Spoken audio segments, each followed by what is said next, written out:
Hello everyone, this is Soviet Russian Bear. So it's been a while, but right now I'm back and ready for action. So in the first half of 2020, everyone was wondering where this terrible virus came from and how long it will torment humanity.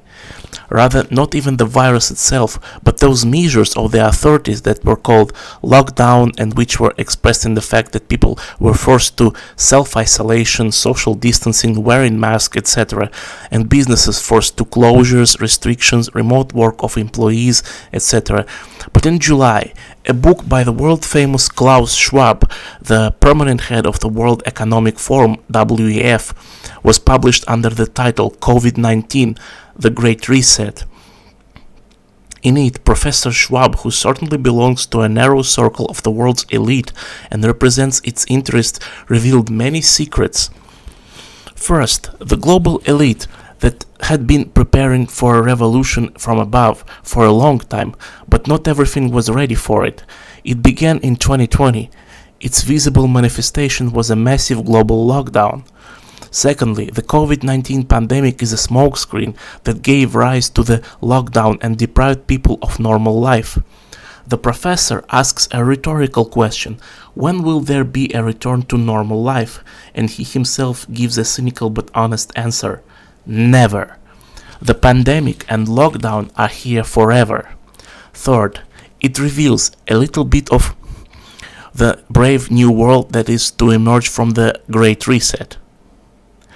I will expand on the last thesis in more detail. Klaus Schwab makes it clear to the reader that all this nonsense that is called economic liberalism and that has been propagated for decades should be forgotten once and for all. Humanity is invited to post-capitalism, where the elite will rule 1% of the world's population along with its servants, and all the rest, 99%, will be slaves placed in a digital concentration camp. Of course, the politically correct Professor Schwab does not use such words as slaves, concentration camps, but if you ponder over the meaning of his proposals for the global reset, then it is so. For example, his proposals for strict digital control over the citizens of the brave new world mean that they will be under surveillance in a digital concentration camp. Klaus Schwab says beautiful words about equality and the future world. Yes, it will be so if we are talking about the equality of slaves, that is 99% of humanity. You know, all animals are equal, but some animals are more equal than others. Schwab speaks of such prejudices and rudiments of old capitalism as profit, property rights, the joint stock form of enterprises, and so on. All this should be voluntarily and/or forcibly eliminated. Private property capitalism will be replaced by a user economy. In place of short-term speculative profit should come a steady and long-term increment of value, which will supposedly be created for all of humanity, but in fact only for the elite, the 1% will control it. The joint stock form of companies will be over with.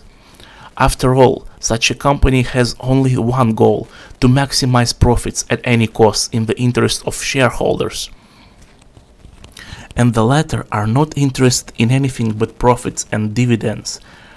Shareholder capitalism must be transformed into stakeholder capitalism, that is, the capitalism of all stakeholders. And who are these stakeholders? Only the largest corporations. Most of them today we call transnational corporations, or TNCs. Tomorrow, such a name may turn out to be incorrect, even absurd. Why?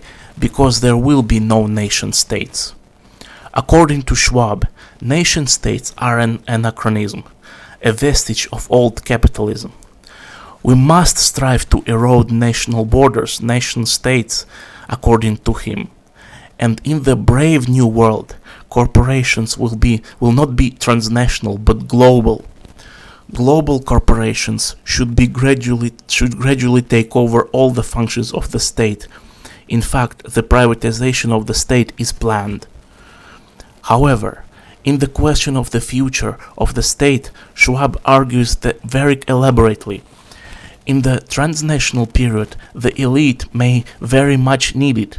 After all, surely not everyone will want to voluntarily enter the brave new world, so it will require the force, including the police and even the army, to drag dissidents into the bright future.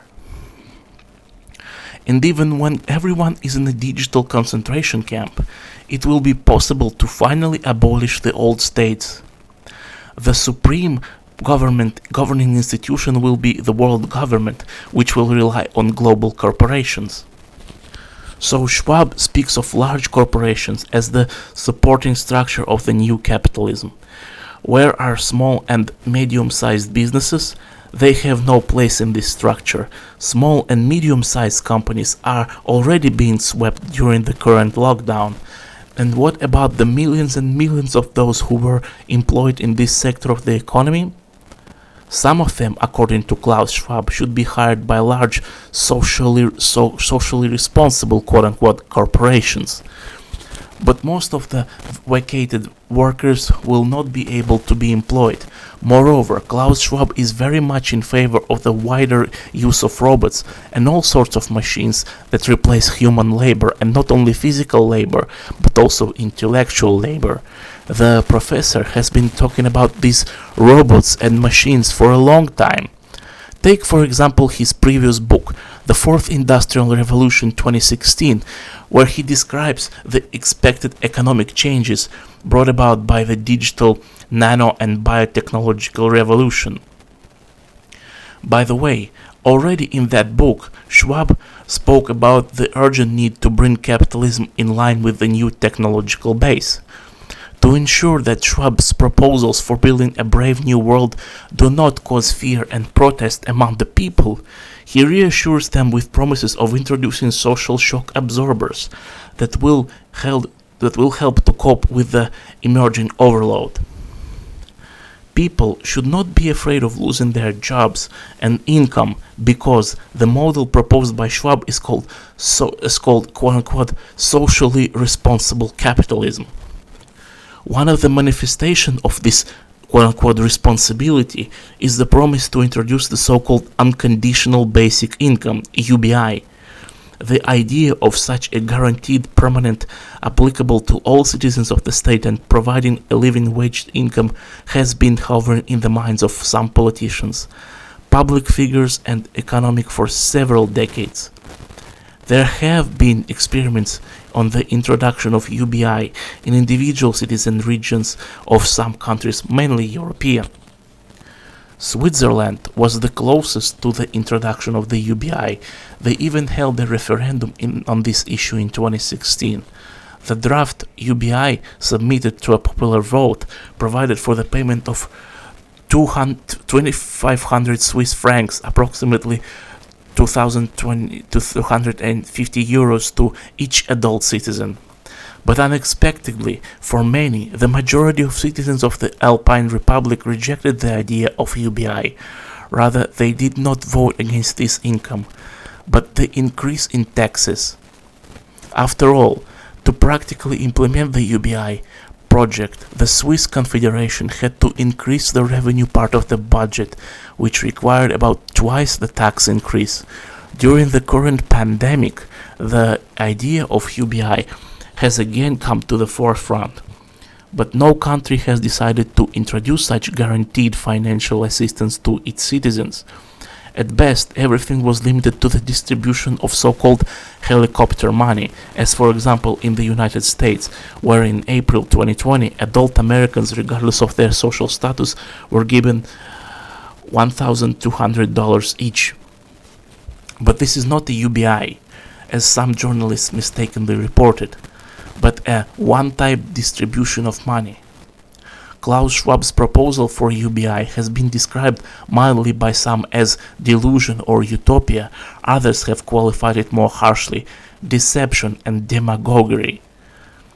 There are also other social shock absorbers.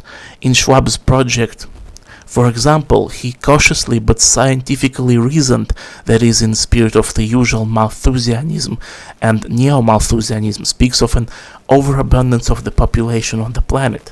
Like it is necessary to introduce control over demographic processes and achieve a systematic reduction in the population.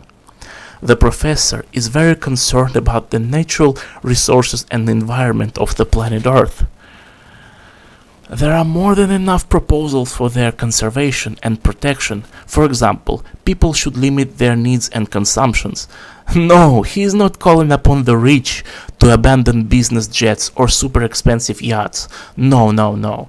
Don't be so naive. He addresses his advice primarily to the remaining 99% of the population. For instance, he recommends giving up eating meat.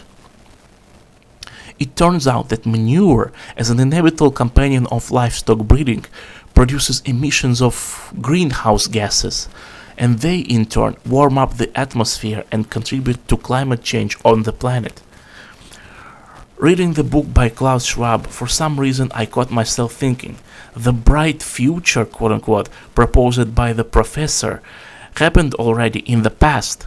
For example, the oriental despotism of the ancient world, where the so-called Asiatic mode of production, Karl Marx's term by the way, reigned.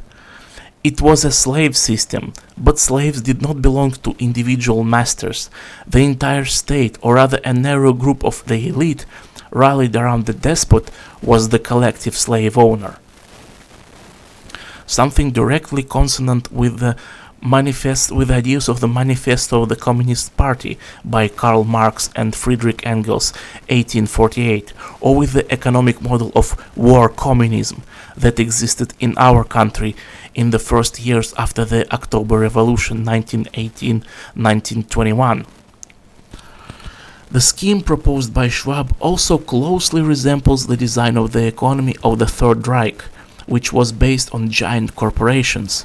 The corporations of the Third Reich really did not set themselves the goal of making a profit, but they did not serve the German people either. For them, the highest goal was the interest of Germany, Germany above all.